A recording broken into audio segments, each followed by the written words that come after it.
Welcome to Life by Design. I'm your host, Robyne, and I am thrilled to welcome you to this space for real conversations about how we live, how we show up day in and day out. Because the quality of our life is shaped by our habits. What we do in ordinary time allows us to be extraordinary. We can unpack what it takes to truly live well and be well in real life. Welcome to Life by Design. And I'm just so excited that you're here. On today's episode, we are joined by the one and only Coach Carey. Now, Coach Carey is a 3-time certified life coach, a speaker, EDI consultant. She is passionate about helping people find their confidence, find their way in the world. And let me tell you, as a woman with ADHD talking to another one, like, oh my goodness, it's just so refreshing to be able to share ideas and conversation in space with the one and only Coach Carey. She is a trip, and she's fun, and she brings the fun in the most tender, gentle, open invitation. And I'm so glad you're here for this episode. I hope you enjoy Coach Carey as much as I do. Please stay tuned. And here is our episode of Coach Carey and me talking about all things how we figure stuff out.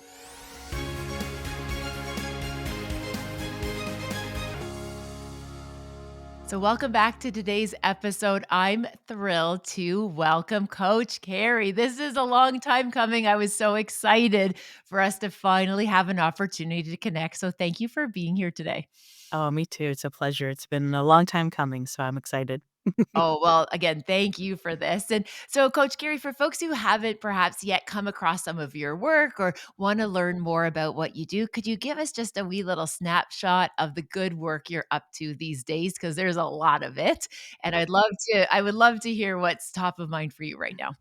Yeah, for sure. I'm a keynote speaker, a life coach, and an EDI consultant, and I really try to blend all of my life's work and my learnings over the years into that. And I guess, what I offer and sort of show up on Instagram is just try to give people tips and tools. Yes. I really believe that everybody should have access to some form of support. And so even if someone doesn't have the opportunity to work with someone like me or you directly, I want to be able to put out pieces that can support them. And so that's mostly what a lot of my content and work on social media is about. And then I'll go into companies and kind of have the opportunity to travel the world and do keynotes. So it's been a pretty great and beautiful journey.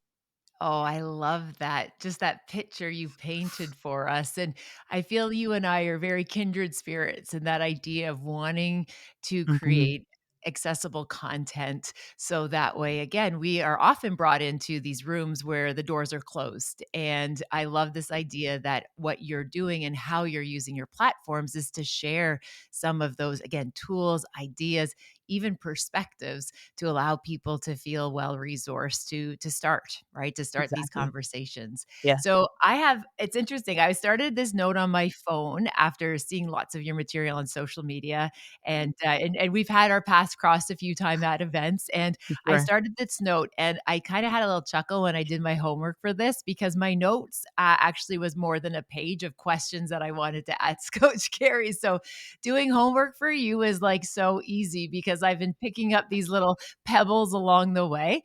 And again, one of the concepts that I heard recently you shared on social media, and it resonated with me so deeply, was your take on this idea of giving from the overflow. Like, Mm. big moment for me when I heard you share that. Could I Sure. invite you to tell us a wee bit about your idea because it's so useful and I appreciate it greatly. Yeah, thank you. Well, you really just nailed it. I try to make things accessible, and I Yeah, love analogies. So this came up with a session and a couple of sessions with my clients, but also in my own personal life, this idea that we've been taught that you pour from a full cup. yeah, And then I kept thinking, I don't think that's actually accurate, at least anymore. yeah. Because what I started to recognize is that the full cup is everything each individual needs for themselves. That's right. And if you don't consider that, then each day we're often at full and then empty, full and then empty. And it's kind of this vicious cycle. And so what I try to encourage my clients, and obviously anyone who follows me, is that we actually pour from the overflow. Mhm. And so the best way to get to overflow is tapping into those things that can refuel your soul and your energy, like hobbies, Yes. because then you're feeling good. And then whatever is excess is the overflow. And Yeah. that's when you're able to show up to a friend's birthday party even after a long day, Yeah. or remember to have that check-in call even though you didn't have a good day. Just Mhm. like little things like that, it takes us to it takes more work to show up when we're Yeah. low or when Mhm. we're not at our overflow. So I really like that shift for even myself that, okay, everything I need is for me. So if I'm not at a full cup, then I shouldn't even be fully trying to pour because that means I'm not full. Yeah, and that's the part that I just like what you just said there. So I love this idea. What you just said there is that if I'm not full, it's not even like realistic or reasonable to then try to show up and pour and do for others. And it's not selfish, it's science. The idea that what we're going to be doing might not even be remotely our best, or even in a place where I think, if anything, especially when it comes to relationships, it's like almost as if we could potentially be making it worse because we're not present. We're Exactly. going through the motions, but we're not in it. Or maybe we are showing up kind of half full, and maybe we're actually starting to feel a little bit of resentment to things that we want to show up wholehearted, but if we don't have it to give, it makes it harder to do it. Absolutely. And we've all seen it demonstrated in our personal lives or professional lives. We've all seen someone show up to an event miserable. Yeah. And it's not because that person probably didn't want to be there. It probably meant that this person pushed themselves, but they didn't have it in them. Yeah. And that's how I feel about this as well. If I can't show up at least, 80 plus percent, I'd rather not show up at all. We were supposed to record this a week ago, but I was Yeah. feeling sick. And I Yeah. had said, instead of me pushing myself and trying because I respect you and I honor your time, I thought, let me just see if there's room to move it. And Yeah. you and your team were so supportive and receptive that, hey, now we get to record today and I'm 100%. I love that. Well, thank you. And again, I appreciate this so much in the sense that I think that again, as somebody, and we both talk about resiliency, Mhm. is this idea that being resilient means that we bounce back, we push through, we persist. However, to me, that's such a misunderstanding of resiliency. I think what resiliency is when we recognize our level of resourcefulness Yep. and are able to adapt and adjust accordingly. So Mhm. the idea of constantly pushing through at the expense of our well-being, at the expense of our physical health, to me, like that's not really what we're talking about with resiliency. We're talking about that we're flexible in our thinking, we're agile in how we show up, that we recognize, oh, Mhm. I'm not ready for this, or perhaps there might be moments where we do have to dig deep. I Mhm. appreciate that, but then we want to make sure that we're putting in that rest and that recovery in play so that way we're not, stealing energy from tomorrow just trying to get through the moment today. Absolutely. And that's why I feel like the terminology and the understanding around resiliency has shifted so much over, the last couple of decades Yeah. because what worked or what was thought to work many, many years ago is not exactly what's working now.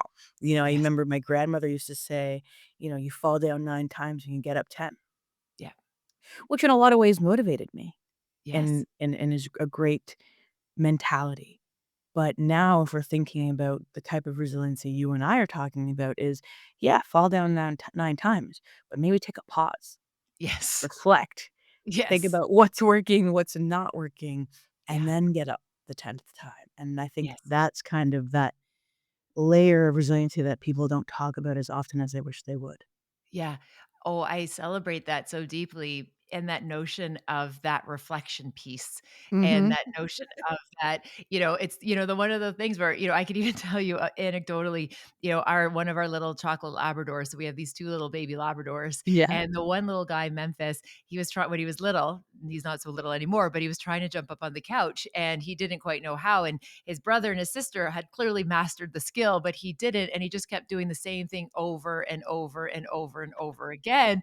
And I remember looking at this little dude cute. And I'm just like, and it felt almost so like symbolic of things in my life where I just keep doing the same thing over and over again. And I was just like, dude, you Well need a done it. coach, right? Like you need a coach here, little guy. And so, I got down and tried to help him a wee bit with the mechanics. I don't know a lot about dog mechanics, but tried to help him. And my husband got involved helping him. And sure enough, Jeff was able to essentially show him how to jump up on the couch. The little guy, he figured it out. And, but again, it's just that repeating. That doesn't mean Mhm. we're resilient by that we just keep banging our heads. And, that old adage that's attributed to, the Einstein around insanity, Exactly. doing the same thing over, expecting the Mhm. same Yeah. results. And I think you really identified so beautifully the distinction about how we used to think about resiliency, how we think about resiliency now. And part of that differentiator is that component of reflection, that Mhm. self awareness piece. Yeah. And what's so interesting, I think that self awareness is a super skill. Mhm. And I'm so curious from your experience with coaching, with keynoting, and all the beautiful work. How do you see or encourage people to start fostering or even or developing or maybe strengthening their self-awareness? Hmm. It's a tricky one, Yeah, because it's different for everybody fair. and everyone's experience with it is different, whether that's sort of the old age nature versus nurture, school, environment, social media. It's all a little chaotic in terms of the Yeah, messaging that people are seeing now in terms of self-awareness, but I like to call it sort of for me when I'm trying to teach someone about it because similarly to the example you used with little Memphis, you can't just be like, "Here, yeah, go. Yeah, yeah, you have to take them through the steps without potentially making someone feel inferior. yes, Like, "Oh, this is so easy. How can you not get it?" That's gonna push someone so far away. So yeah. I always try to start with what I call self-inventory. Ooh, I like this. Tell us more. And yeah, ooh. Yeah. And I frame it as a way to understand yourself, especially after, the age of 18. Mhm, mhm. It's really no one else's responsibility to manage your self-growth after that. Yes, Yeah, you might have supportive parents still, family, you know, coworkers, mentors, etc., but it's still up to you to an yes. extent. So the self-inventory, I say, is a way for you to assess and see what's showing up for you and what patterns you might Mhm. be experiencing. And so then, of course, people go, okay, well, how do I do that? And Yes. I'm all about tangible, accessible tools. Yeah. I feel like for me, I should be able to leave the room, the podcast, the stage, and someone walk away with at least one thing they can implement starting like right now. Yeah. So for this one, I always say, try my 4, self-inventory questions. Oh, And I I always tell them, "You're right." yeah, She's I'm ready, writing we're them ready. down. Okay, Type it. shoot, we're ready. And so I always recommend to ask yourself these questions for a couple of nights a week before bed Okay. and actually write them down. I know we love to live in a world of phones, but I Yes. do believe that there's a deeper embedded part when it's from pen or pencil to bring. Agreed. I don't know why. Yeah. I haven't exactly mastered the science on that, Mm, but I know that there is, I've felt and experienced it even for myself. So, and then I asked them to reflect after 2 weeks. mhm. Question number 1 is what worked well for me today. What worked well today? Got it. Question number 2 is what did not work well. What did not work well? Question number 3 is what drained me. What drained me? And question number 4 is what fueled me. Yeah, what fueled me? Right. And so it's 4 questions. So it's accessible, simple Mhm. enough. I'm not going to ask you to write down for hours every day. Yeah. It could even be one word.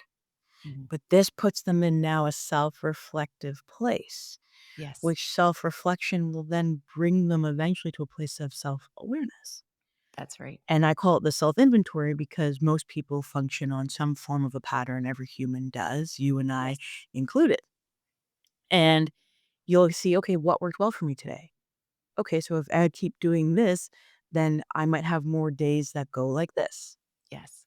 And then you're starting to reflect, okay, I woke up early. I made sure I got my protein and I Mhm. got my movement and whatever it might be. So then let's try to have more successful days that work for you because my successful day is different than someone else's successful day.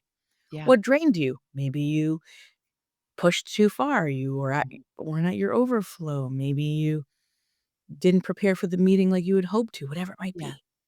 Right. And then what fueled you is a reminder of, whoa, okay, this helps me feel good or at my Yes. best.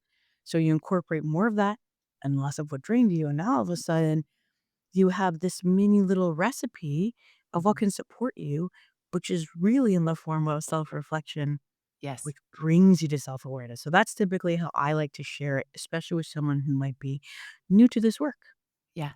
I absolutely appreciate how you're framing that, and again, just that check-in of, like, what's going well, Hmm. where what didn't go kind of as I had hoped perhaps, this Hmm. idea of what gave me energy versus this idea of what drained, and I just even love how you're framing it with that primacy recency where we're starting with what is good and we're ending with what energized or fueled us, You right? gotta I love sandwich how it's it. bookended. Yeah, absolutely, that's a sweet little Oreo there, right? Like, it's Yeah. nicely sandwiched, and what it reminds me so much of, even just yesterday, I was working with a group and we used this example of, if I looked down and my phone was at 2%, how Hmm. quickly would I go and find a charger? Right? I would like quickly go Oh, find a charger. However, if I look at me and I'm at 2%, I'll be like, yeah, I got a couple more hours I can grind out.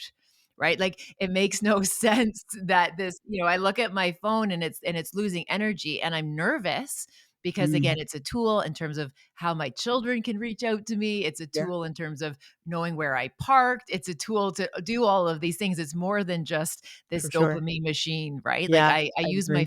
my phone as a tool. Hmm. So the notion that my tool might be running out of resources, it creates a little spike of anxiety and I go charge it. But again, when I notice I'm feeling sometimes a wee bit tired, I like think, well, I could probably push out another hour if I had to. Right? Hmm. So I Hmm. just really Hmm. appreciate the just the gentleness of that invitation of noticing that, hey, when I am lower and I am pushing through, the reality is I'm actually setting myself farther behind Hmm. versus if I just slow down and pause, recalibrate, re-resource, whatever that might look like, Yep, and then show back up in a way that feels better. absolutely. A visual I love as well when I think about this work is like a because I also love archery. Yes. So it's like an arrow. Yes. You're not thinking that you're gonna pull something backwards Yeah. to pause, align, take a breath, and then the release is extreme speed forward. Yes. So sometimes we have to pause and take a step backwards to propel ourselves forward. Yeah. And Beautifully I said. just yeah, Yeah. I don't know, it's always Yeah. something that has stuck with me as well, so sharing it in case it resonates for anyone else. Yeah, no, I love that. Now, one of the things that I see in your social media, and one of the things that I very much appreciate is that having seen you off camera, off stage, walking through and being in the world and seeing you show up in these different modes, Yeah, there's that you're in alignment. There is consistency. The way you are off stage, on stage, like I see this authenticity, which I just appreciate so very, very much. thank And you. one of the many things that I really love is just all the different ways that Coach Carey finds energy. You're finding energy in lots of different ways and spaces and places that might be that folks didn't even think about that as a place to find restoration and rest and renewal.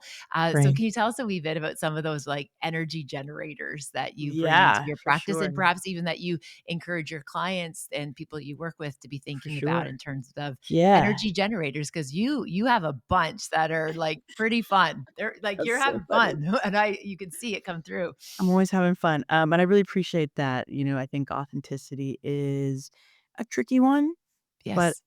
the best it's like it says sounds so cliche, "Be yourself," Yeah. and I think that's all I've tried to do, so there's nobody else I can be but me, Mhm. and so thus, me on stage versus me off stage should always be the same person. Yeah, there might be a little bit more refinement because I'm trying to deliver a message on Yes. stage, but ultimately, it's still the same energy. If you see me on stage, we're cracking jokes. Yes. Um, we're having fun. So Yeah. I would say a few things. Number one for me is I've always kept my, I guess I want to call it like childlike Mhm. vision. Yeah. everything is magic. Mhm. Everything is possible. Everything can be lighthearted to an extent. Yes. I try to fill my mind with not positive things, but I don't watch scary movies and Yes. things like that because as a psych major, I'll think about it over and over and over Yeah. again, and then that's what consumes me, and then that's what becomes nightmares. Yeah. And so people don't Absolutely. realize, like, you may think in your conscious mind, "Oh, yeah, this stuff doesn't impact me," but in some way it does. Has to. Yeah. It It isn't it's absolutely has impossible to. that it would not. So I watch cartoons. Yes. Happy, go lucky, everyone's having a vibe. Yeah. I love it. So Yes. that's number 1. And it sounds, and funny and cute, but the science behind it is that I try to be mindful of what I'm ingesting in Yes. all parts of my life because Mhm. that's the kind of way I wanna live my life. Number Mhm. 2 is I love swimming Yes. and movement, but I also love movement in sports because then Yeah. it's like it tricked you into movement. Yeah. Not everyone wants to run 10 miles, but all of a sudden you're playing soccer or volleyball Yeah. that's available to you, and you ran 50 miles. Right. There's just something about that camaraderie, the morale, the team spirit that I've always loved. Mhm. Swimming for me is my favorite, place to quiet my mind. Mhm. As someone who has ADHD, my mind is always like 100 tabs. If you and your Yeah. team were to see my window right now, there are about 50 tabs open. Yes. So swimming closes all those tabs. Yes. Yeah. People talk about runner's high, but there's a swimmer's high. There's a point after my first 10 laps that my brain just shuts off because the body already knows, okay, breathe Yeah. left. I don't have to tell myself to do it. It just Mm. knows to do it. Yes. And then those were some of my most reflective thoughts happen. Mhm. And then I would say surrounding myself with the people who, know me and love me, the people Mhm. that I love. That's a Yeah. great way to refuel. So I try to see my parents every weekend. Mm. And outside of that, it's like you're 3rd Yeah. with all the love and respect. Yeah. My parents and my partner are level 1. Mhm. Everything else is kinda secondary and tertiary after that. Yeah. And that allows me to refuel because those values are important to me. Yes. So I'd say those are my 3-ish things. Yeah, I love that, and, I find, when I notice personally when especially after I've, again, poured into a lot of other people, one of my little kind of go-to strategies that I've learned to adopt, and it's similar about your comic strips and your cartoons, is Yeah. for me, it's like the Disney shorts, and, before I like, when I leave an event and, and I just kinda need to kinda get myself a little bit softer around the edges because I feel a little bit exposed, like a vulnerable just because 'cause you're kind of with so many people, so much different energy. I Mhm. noticed that I'll like, watch like just a 5-minute Disney short. As you know, the vibe is there and sometimes you're in tears for the right reasons. And Absolutely. anyway, so I am such a huge advocate of like watching a Disney short or also, if I'm kind of mindful about perhaps a friend or someone close to me who's carrying a lot to like send those little videos their way just to say like, hey, Yeah. can I give you just a piece of contrast to what your day Yes. feels like? Yes. And just go back to some of the good pieces, and I can share with you just before we logged on, a dear friend of mine, Natalie, she sent me a video, just a reel on social media where I don't even know where this place is, Coach Carey, but it's this venue where the adoptee, like the dogs who are up for adoption, that they get to pick their owners. I don't know if you've seen this. If you haven't, I'm gonna Yes. send it. Yeah. Oh, you have seen it? Okay, because Yes. I will send it to you right after this. But literally, you see just these people sitting at, almost looks like the DMV where they're waiting to get their driver's license, right? They're all just Mhm. kind of sitting in these kind of chairs in this kind of cold space. And then these puppies and dogs and seniors come in and they pick their people. And what is unbelievable is like as soon as you see the dog and the person, it's like, of course they were destined to be together. Like Course. it's perfection. And I love I'm it.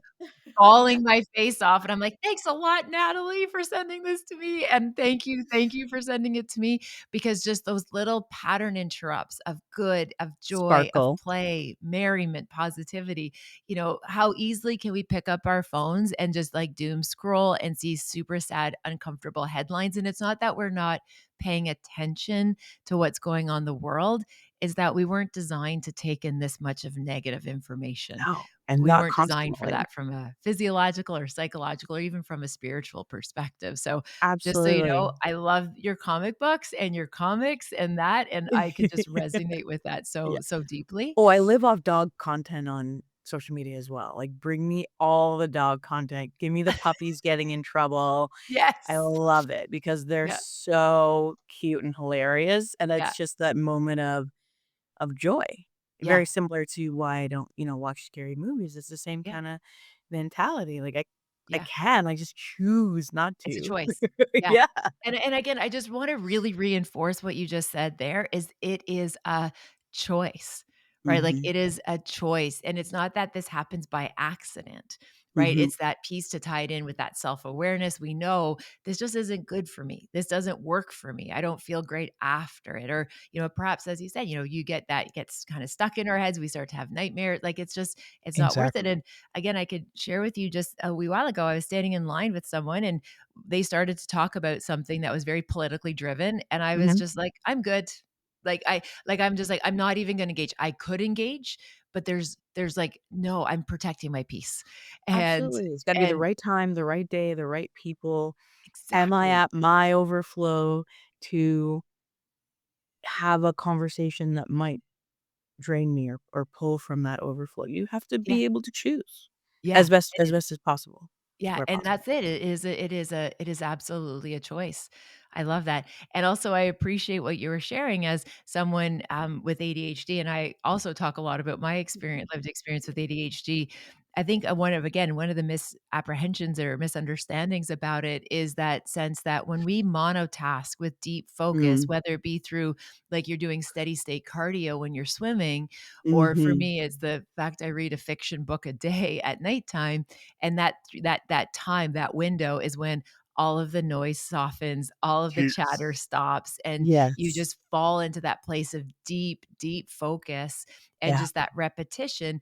It's so soothing to these weary nervous systems that Yeah. are just haywire the majority of the time.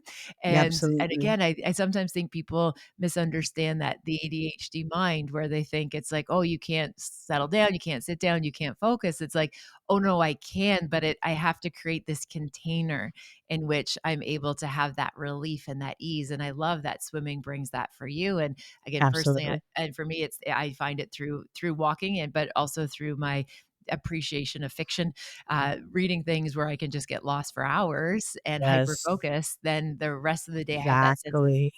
I'm satiated for the rest of the day. Exactly. The And I next day. think at this point, it's also there are so many distractions out there. So even if someone doesn't experience ADHD, you're still experiencing probably some of the similar traits just Yes. because we live in such a distracted world and we're on our phones 24/7. I watched a video of a case study of they were showing kids videos that they liked versus like a math video. Yes. Have you seen that one? I have. I know And exactly the study you're talking about. right? Please tell it to All the our kids listeners. were extremely fidgety during the Yeah. math video, but relatively calm during the cartoon or movie or whatever clip that more resonated for who they are. And what they sort of gathered from that was that the fidgeting was them being able to absorb more difficult information. Yeah. So they didn't leave the room, they didn't scream and cry and say, "I don't wanna do this." They just were fidgeting. Yeah. Whereas when you're watching something like the cartoons or the shows that you like or whatever is that you can kinda get lost in, they were able to calm themselves because it's not requiring so much brain power to Yes. absorb it. Yeah, And I thought that was just absolutely. a really great way to demonstrate how it can show up for some people. Yeah, and I can share with you one of the super helpful things that I try to communicate with my family Mhm. system, my teammates, people around me is that, for example, if we're having a difficult conversation, I have to be distracted enough that I can pay attention. So what that might mean Yes. and again, so it's one of those things like if it's a really really difficult conversation, it's really emotionally triggering. Yeah. And I'm like I might if I'm wiping the counter or I'm just like sorting and folding laundry, like this is actually me being totally locked in. And yes, there is a time where I can sit and have eye contact, but if we really want to be able to kind of move through some of these conversations, it's like, could I just said fidget or be slightly distracted enough that I'm able to Mhm. pay attention, and then when I start to feel like my nervous system is grounded and safe and settled, and I have an idea where the conversation is going, then I can Mhm. show up for it in a different way. But because of my own lived experience, there's lots of trauma in there, so until I get to Mhm. kind of the gist or the point, I'm gonna Yeah. be in a hyperactive state Yeah. until I'm like, "Okay, yeah, okay, I got the content, I got the context. Let Mhm. me be just a little bit busy while that we're getting there, and then I'll be able to be settled in the moment to be able to have the conversation." Absolutely, and it's awareness, right? We're Yes. we're coming right back to awareness because, Yeah. I also made a decision to not be on medication. So Right. I had to increase my awareness so that I could function at the high level that I do in this world, and that has come with some tricks and tips, and some days it's just today is a nothing day. Yes. If I can't get to that place, then it's like, Yeah. "Okay, what can be pushed to tomorrow?" Yeah. Even it's so funny you said that though, because even as a kid, I've all my doodle has always been triangles. Oh, look at that is beautiful. So you will find this if you look at any of my notebooks, because 'cause I'm a writer, Yeah. every page has Yeah. triangles since Yeah. probably, like, grade 3 That's cool. because they never Right? end.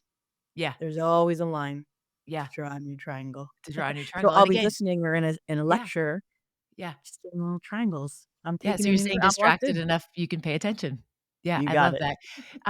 So that was an example, I love that, just that doodling or that free flow drawing or writing. Yeah, Are there exactly. any other quick kind of takeaways and tools for people when they're feeling a wee bit of that restlessness or Mm, just that bit of scatteredness, that you find as someone who chooses not to medicate? And again, I am all everyone does what's best for them and their totally. family, Yep, right? Like, I yep. I love that.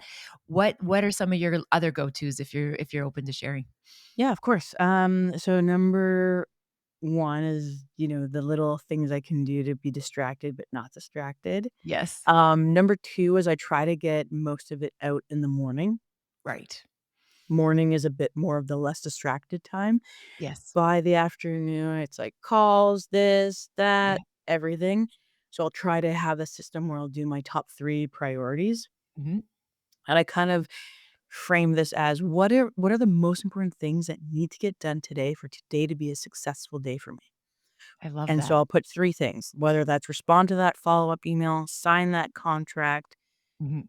record the podcast and try to get all that done kind of as soon as I'm ready to get into work that day. So Yes. that way I'm successful. Yes. So that's a positive reinforcement. Yes. Then I've built momentum.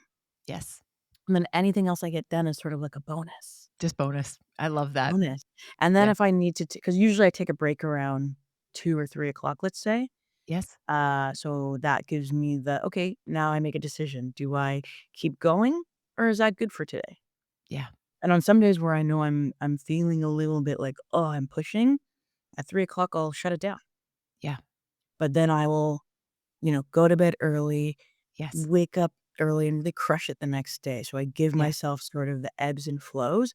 And then of course movement. Movement Mhm. is such an important key to managing the distractions because you Yes. get the energy out, you hyper focus, and it's like a reset. Yes. Yeah. Even if you don't have ADHD, I'm sure a lot of people who do movement in the morning prior to their day, even when I was, at my former role at the office, people would see me at 9 AM and I'm like, "Hey, hey, let's go." They're like, "How do you have so much energy?" And I said, "I Yeah. worked out at 7 AM. Yes. Yes. No Yeah. coffee needed." Yeah. So It's those all have been my natural, baby. All oh, natural. all This is that natural, that yeah. this is what you get. I love Yeah, that. That's seriously. so good. So top 3 And priorities, yeah. movement and, sort of the ebbs and flows. Yeah, Yeah. and honoring and matching your energy with the tasks, and Yeah. one of the things that comes through that through line I see in all of the work that you do is that there is just this, like, abundance of compassion for yourself. I love Yeah, that, thank right? Like, I you. just love that there's this, like, abundance of compassion where, we all know we can't hate ourselves healthy, right? We know we can't beat ourselves into submission of productivity, and It you are puts just this powerful voice in mm, we thank can you. have wildly successful lives personally, professionally, in our lifestyle, in our livelihood when we show up in a gentle way. There's Mhm. enormous power in that.